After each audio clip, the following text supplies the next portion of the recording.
This is Ian. Going to go ahead and do a quick inspection here at 3887 Buena Creek in San Marcos. Start here at the detached garage. We've definitely got some dry rot and termite damage on the fascia around the perimeter of this garage. We do have drip edge. That's a good sign. Over here on what is considered the rake, we don't have any starter shingle, and that's why the shingle is so badly, or part of the reason why the shingle is so badly beat up. Surprisingly, there is starter shingle down here at the fascia. That is a good sign. Starter shingle is what makes, here's the seam between this shingle and this shingle. If there's no starter shingle down here, water's getting in between this seam here, and it's rotting out this fascia. Most of this fascia looks pretty reasonable.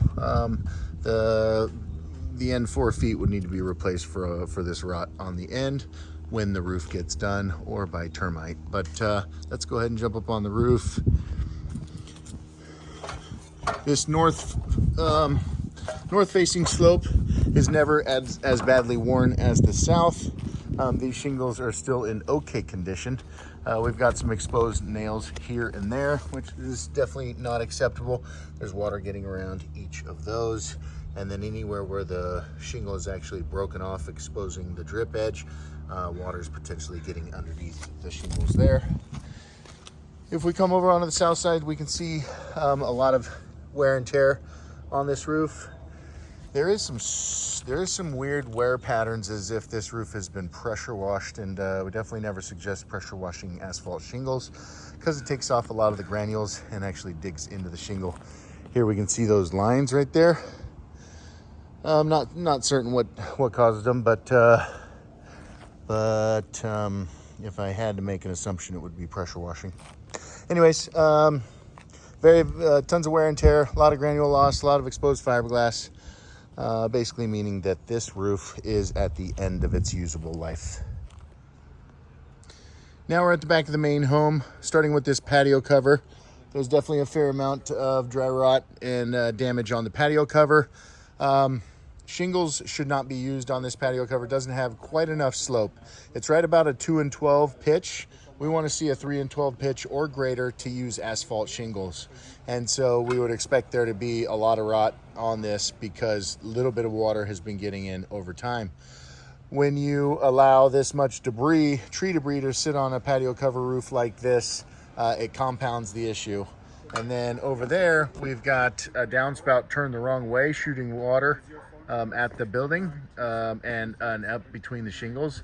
And so that downspout correlates with some of the worst rot on this patio. Main house is consistent with the garage. Appears to be the same age of shingles. We've got termite damage and dry rot around each of the corners. Those satellite dishes nowadays should be mounted to the fascia and not through the roofing material.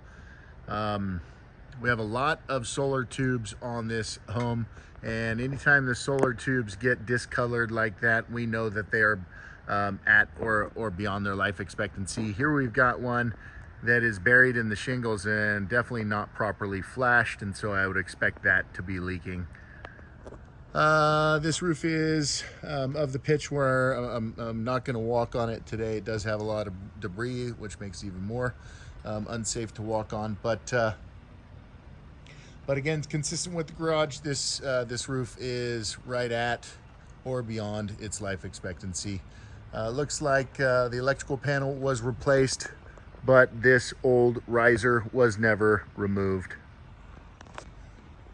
We'll keep working our way around this home, giving you what details we can find. Here at the front of the home, above the patio, above the porch, we can see that there is a change in elevation on the roof deck. And of course, this change in elevation on the roof deck correlates with some of the worst water damage and dry rot that is happening right here in this corner. If we look underneath here, it'll definitely be on termite report that there's a whole bunch of damage. And that's because it's a leak caused by something weird that's happening above this porch.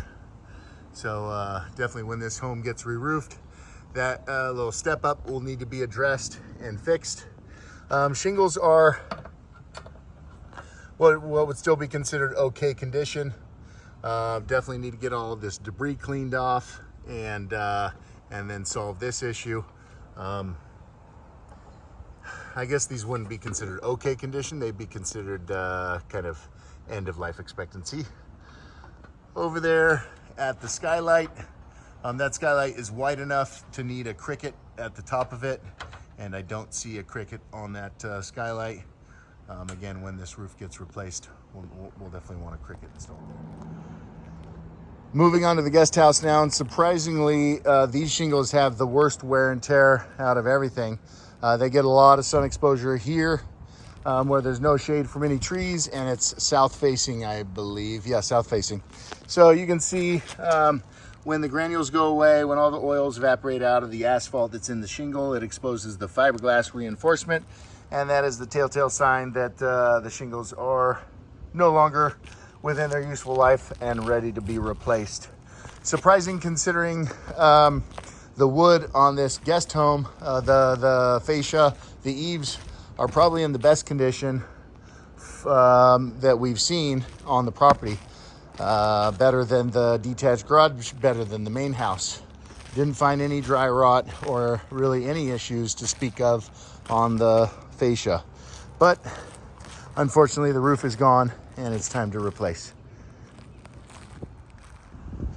And last is the unit overlooking the whatchamacallit, the big grass field. Looks like the roof has completely rotted through over there. I'm not going to get much closer than that, but you can see the divots there, so that roof is gone. As well as over here. So this has some major rebuilding that needs to take place, and that makes it fairly obvious that this roof is gone. Again, you can see massive wear and tear and the exposed fiberglass. So my recommendation would be a complete re-roof on all 4 buildings on this property.